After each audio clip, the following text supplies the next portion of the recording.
Hello my friend it's come moment นั่นแหละ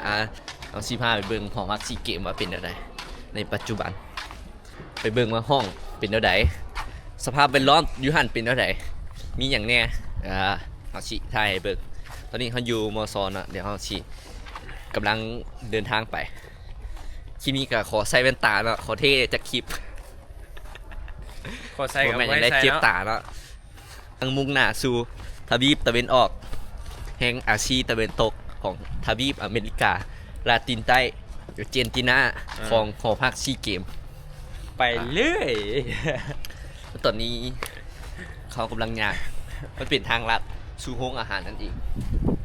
เจียวชูเมอร์มิจู no English นี่เจียวชูเมอร์มิจู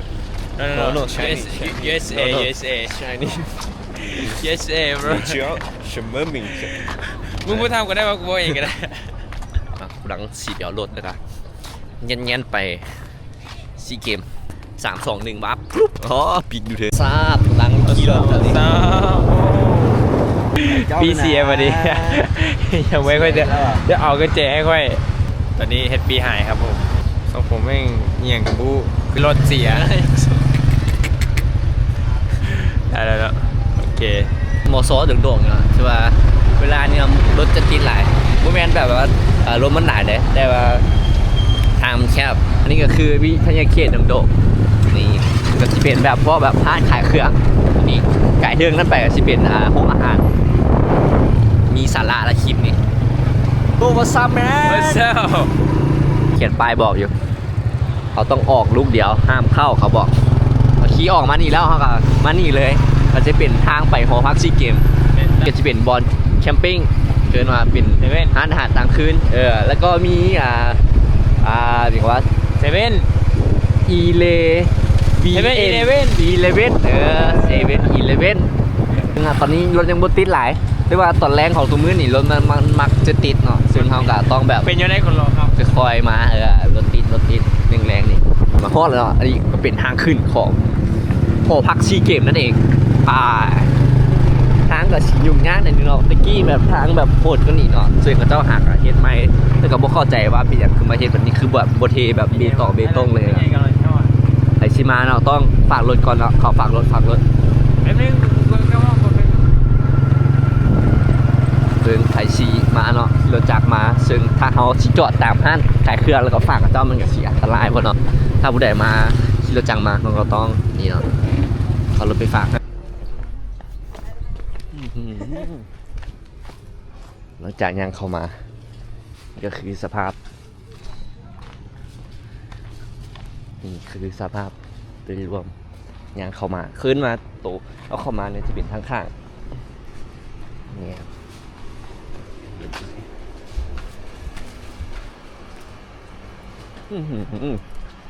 ยังเข้ามาทางข้างก็คือตึกน่าจะเป็นตึกของผู้ชายตัวนี้นี่เขาหามาใส่จะเป็นตึกของผู้ชายฮะพี่คีนี่ก็เป็นบรรยากาศเนาะประมาณนี้นี่คือเดินเตะบานจะมีเดินเตะบานแล้วก็ทางนั้นเป็นเดินบาสประมาณนี้มีหลายเดินบาสเดินเตะต่อ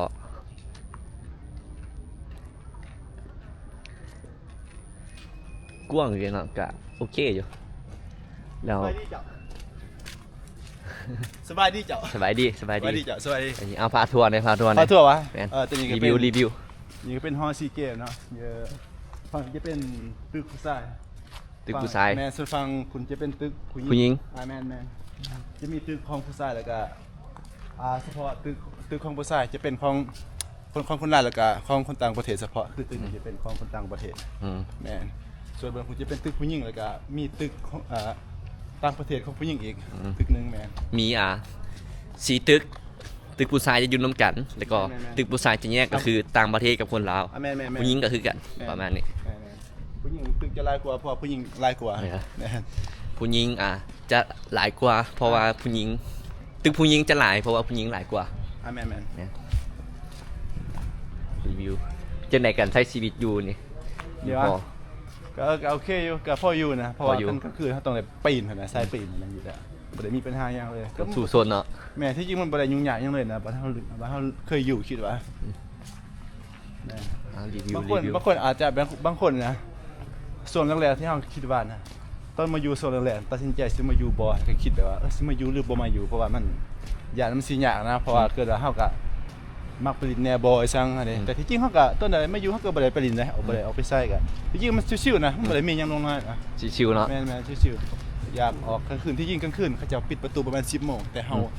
ปีนได้ ออกไปได้เขาเอิ้นว่า นักปีน ใส่กลยุทธ์โจร ลักออกไปนี่เป็นห้านกาแฟป่ะ แม่นๆ ห้านกาแฟมีห้านกาแฟอยู่ในส่วนท่างนี้จะเป็นตึกของอย่างวะ อันนี้จะเป็นตึก ต่างประเทศ ที่แมนบอยจะเป็นของแบบเกิดมาพนักงานกันจับที่เขาเจ้าไม่เรียกเลย จะเป็นของพนักงานบอยยังเขาเจ้าแบบว่ามาใช้อยู่มาเซาอยู่ยังไป มันจะเป็นข้างหลังเราเป็นตึกของพนักงานประมาณนี้ มันจะเป็นแมว ดินแมว แมว ทางนี้ คาดแมว ส่วน เรียกกันส่วนกันนี่ อันนี้เป็นอย่างทางหน้าเหรอ ร้านจอดรถแมน แมน ร้านจอดเดินจอดรถใหญ่ ขึ้นมาทางหน้า แต่แมนแต่สำหรับทางหน้าจะเป็นสำหรับจอดรถรถไฟฟ้าเฉพาะแต่ขั้นนักศึกษาจะจอดทางหน้าบ่ได้จะไปจอดอยู่ขอบรถทางหลังจะต้องได้เสียเงินแมนเพราะว่ามันสำหรับรถไฟฟ้าทางหน้าเด้ รถไฟฟ้าทางหน้า แล้วก็รถใหญ่แมน รถใหญ่รถไฟฟ้ากับรถใหญ่แมนจะจอดทางหน้า ส่วนรถจักรแมนจะจอดอยู่ ของรถ คอกรถตัวที่เฮา จะได้เสียเงิน ฮะ ไปจอดแน่ ที่เฮาท่าไปทำอินเนาะมันจะเสียเงินประมาณนี้อันนี้ก็เป็นทางหน้าเนาะส่วนอันนี้ก็จะเป็นเขตไปพุ่นก็สิเป็นมซแหละลาขี่ไปห้างก็สิมีเดินเตะบานเนาะเดี๋ยวเฮาสิท่าให้เบิ่งอีกคลิปหนึง จะได้ โอเคปะ ในห้องกันเนาะเขาเป็นในห้องก็เป็นจะได้เขาเต็มห้องเข้าก็ได้บ่ต้องเข้าห้องอื่น สุดท้ายเฮาก็สิให้เบิ่งว่าในห้องเป็นจังได เป็นใน การใช้ชีวิตในหอพักซีเกมเป็นชีวิตที่แนวใด ใช่อันนี้จะเป็นด้านหน้า ด้านหน้า ของหอพักซีเกม นี่ประมาณนี้ด้านหน้า ข้างในอยู่ทั้งตึกแล้วก็แบบว่า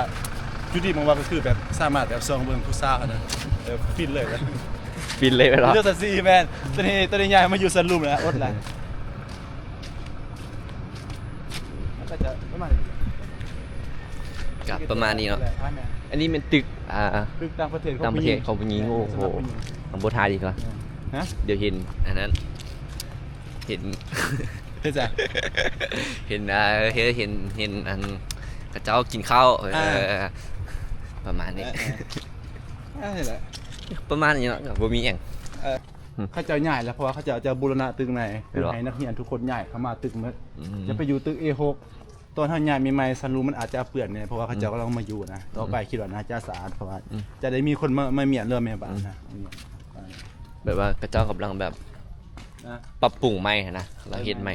ก็สิเบิ่งแบบโคกๆเนี่ยแต่ก็กำลังปรับปรุงกำลังบูรณะใหม่ ว้าวมันทุกโมเมนต์ แม่นแล้ว โมเมนต์เดี๋ยวมันข้าวของน้ำหรือเปล่า ตอนแรกนี่ก็มีแบบคนมาลิ่นกีฬาป่ะ ไม่กีฬาบานเตะแล้วก็บานเตะแล้วก็บาสนะตีบ้านนะ ลายบอลบานเต้นี่ เตะต่อเนี่ยฮะ ลายบอลบานเต้นี่ บานเตะจะเป็นส่วนใหญ่จะบางมือ อืม แต่คันตีบ้านกับบาสเนี่ยจะประ หลาย จำ คู่มือ ตัวคู่มือกับเตะต่อแม่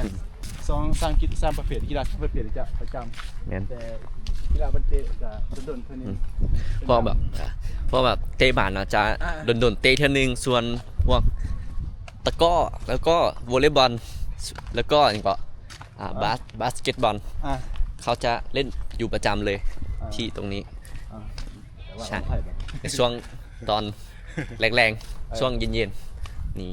ข่อยกับเว้าไทยได้อยู่ ได้ พอดอยู่ สาเหตุที่เฮาบ่อยากเว้าไทยก็ย้อนนี่แหละเฮาเว้าบ่คล่อง เอาวันซุปว่าเป็นข้าวของน้ำหรอ เว้าไทยปนลาวเด้อ ฮะ ไทยปนลาว ก็ประมาณนี้นะครับผมมันกับบ่มีอย่างไร ก็ประมาณนี้นะครับผมบรรยากาศโดยรวมผมอาจจะถ่ายได้ไม่ค่อยครบนะครับปันใดอ๋อ แต่ก่อนแต่ก่อนให้อยู่ชั้น4เดี๋ยวนี้ให้มาอยู่ชั้น1แล้ว ห้องนี้โอ้แนวฉีไทยเบิ่งเนาะนี่ก็คือห้องเนาะนี่รีวิว อันนี้ห้องผู้บ่าวจะประมาณนี้แหละห้องแปลว่าเขาเจ้ากำลังย้ายมาอยู่ใหม่นะนี่แหละคือพ่อนี่ว่าเขาเจ้าย้ายมาที่นี่เบิดน่ะกำลัง2คนนอนในห้องเฮากับผู้นี้ ยังอีก2คนยังไม่ทันได้มาเขาเจ้ายังนอนคนนี้อยู่ จะคนเหรอนอนในห้องนี้ 4 คน 4 คน แม่น เฉลี่ยห้องหนึงจะคน 4 คน 4 คน สูงสุด4 คนแม่น ซึ่งคือ4 คน คิดว่านะมันน่าแต่ละห้องคิดว่าน่าจะเต็มเพราะว่าคนมันต้องได้นี่นะเพราะว่าเขาเจ้าย้ายมาอยู่ตึกเดียวกันนะ อืม มันคนมันเริ่มหน้าแน่นขึ้นส่วนมันจะเป็นคีย์บอร์ดตัวนี้นะคีย์บอร์ดข้างนี้นะ คีย์บอร์ดเพิ่นเฮ็ดดนตรี แมนเป็นกระคอมเฮาแหละคอมตั้งโต๊ะแต่ว่าตัว CPU ก็ยังอยู่สตูดิโอของเฮายังทันได้มากับปลายปีก่อนซึ่งก็คีย์บอร์ดก็ คีย์บอร์ด เอาไว้เฮาไว้เฮียนเฮ็ดเพลงไว้เนี่ยแม่น ประมาณนี้เนาะคร่าวๆเนาะกับประมาณนี้แหละมันก็บ่แม่นช่วงแบบแรงๆคนหยังบ่ทันเลิกถ้าแรงปานนี้คนก็สิแบบหลายนะครับมันกีฬาลินหยังนี่เฮามาช่วงประมาณบ่าย 3นี่ก็คือสภาพโดยรวมของหอพักซีเกมเฮาก็ถ่ายเบิ่งคร่าวๆเนาะถ้ามีหยังผิดพลาดเฮาก็บ่ขอโทษเนาะเฮาบ่ได้ผิดแท้ หยอกๆเฮาก็ขอโทษเนาะก็เฮาก็มาถ่ายตามภาษาเฮาแหละก็บ่ได้มีเจตนาบ่ดีหยังประมาณนี้เนาะถ้าผู้ใดมักก็บ่ต้องกดไลค์เนาะโอเคตามนั้นผักซองเอา ทินแล้วก็ XYG ทินนี่ เปลี่ยนสยามเป็นทิน XYG